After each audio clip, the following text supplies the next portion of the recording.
So you're getting into fasting and you're hearing about this term about autophagy, and you're finding out all these great benefits about autophagy and that fasting can get you into that state, and not only get into that state, can increase it by 400% when you're in a fasted state.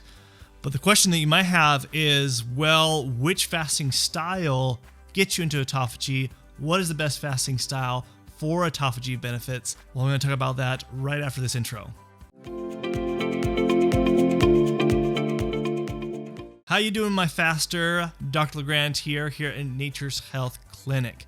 Before we get started about what is the best type of fasting style to get into autophagy, I have a free downloadable guide in the description below on my 30-day fasting guide. It is the ultimate fasting guide. Basically, if you're an experienced faster or if you're a beginner faster, has a lot of information there that you can implement, and that is in the description below.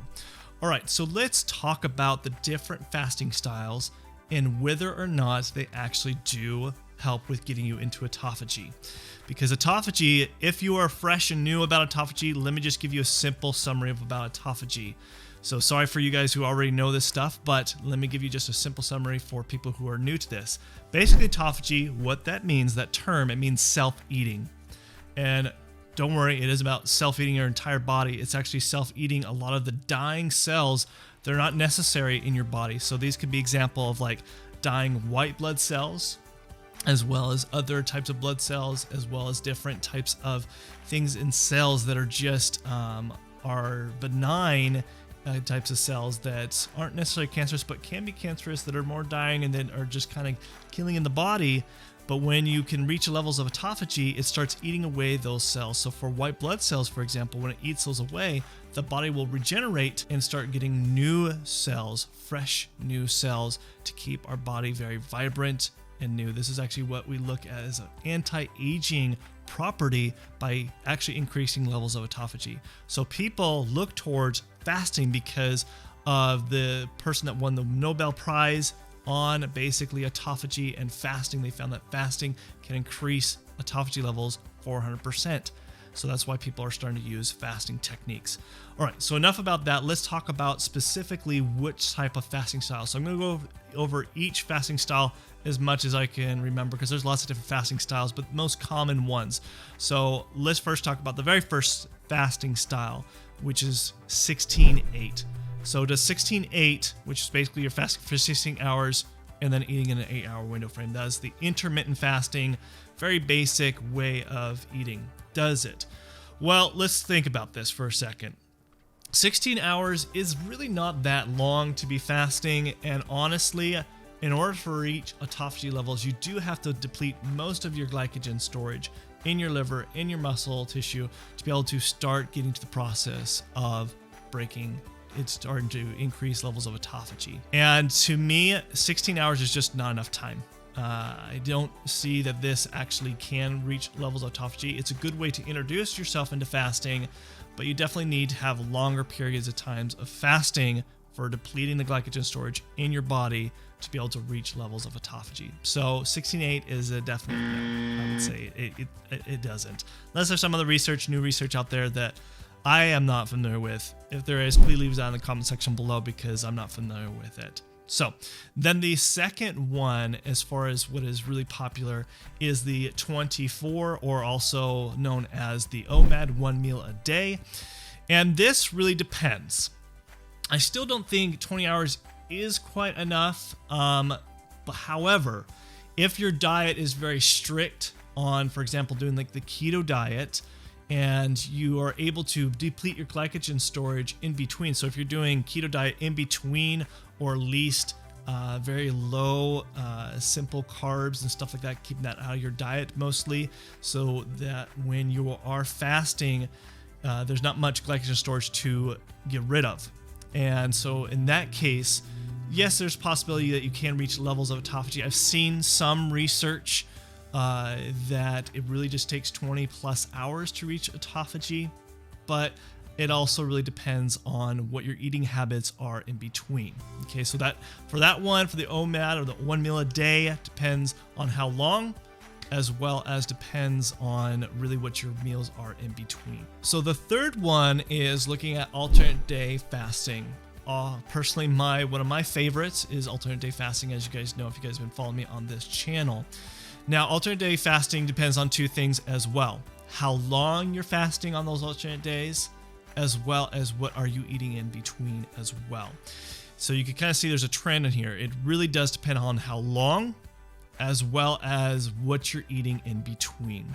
So some people do alternate day fasting where they're fasting for 24 hours. So a little bit longer than your one meal a day, and you're fasting for 24 hours. So in that case, I think in a lot of cases you can reach some levels of autophagy, maybe not for as long of a period of time, but you're reaching some levels of implementing some autophagy levels. Now, but on the opposite end, if your days that you're eating, so the alternate days that you do eat, is very high in lots of carbs, processed foods, and you're building up more glycogen storage, you might take longer than 24 hours to deplete your glycogen storage. So the key here is to be able to not fill the glycogen storage up in your liver and in your muscle, and you need to make sure that you're depleting that by not consuming so much of it. Eating a clean diet and good amounts of proteins, healthy fats, and getting most of your carbs from vegetables versus, simple carbs and, like wheat products, breads, pastas, bakery stuff, trying to avoid that stuff. Okay. So again, it goes back to depends on how long you're doing it. Now, if you're doing how I do my alternate day fasting, which is I'll fast for 36 hours and then eat in a 12-hour window span. Typically, it's actually an 8-hour window span. So it's probably more like 40 hours and then 8 hours in a window span. So that's kind of how I typically will do my alternate day fasting. So in that case, you're in a longer period of time of fasting. So you're going to be in a longer case of being in autophagy levels, reaching more levels of autophagy when you're doing it that way. So that goes to my fourth thing is, there is the style of the 36-12. So the 36-12, like I said, because you're in a longer time frame, you're getting past that. You're getting 16 hours past the 20 hours, because roughly about 20-hour mark is when you do reach levels of autophagy. I've talked about this in one of my most popular videos on, how long does it take to reach autophagy. It really depends on the food intake as well as other indications in the body's physiology and metabolism and so forth. But in general, once you reach past 20 hours, as long as your diet is not such a high in carbs, then you can. So that would be 16 hours into autophagy.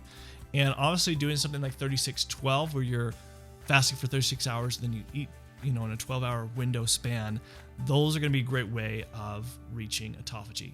So I would say 36-12 is probably the best intermittent fasting technique as far as reaching autophagy levels, because it's the longest period that you're going to be in there, as long as you're not consuming tons and tons of carbs.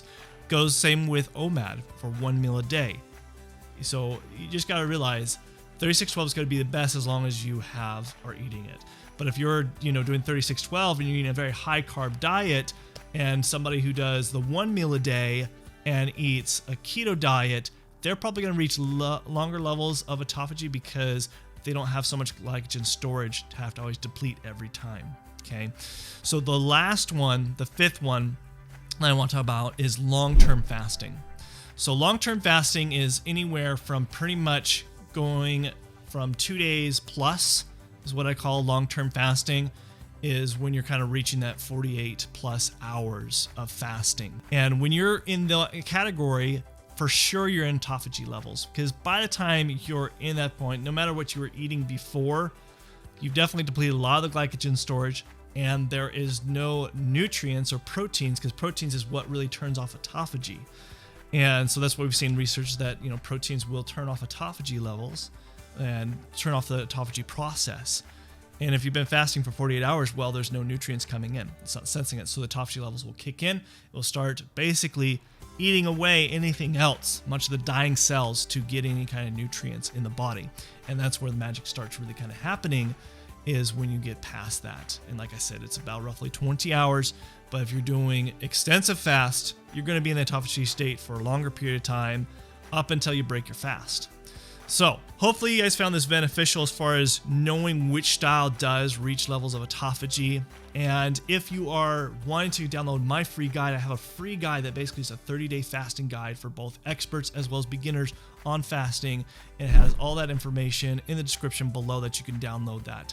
Until next time, this is Dr. LeGrand here at Nature's Health Clinic, and I'll see you guys in the next video. Thanks. Bye.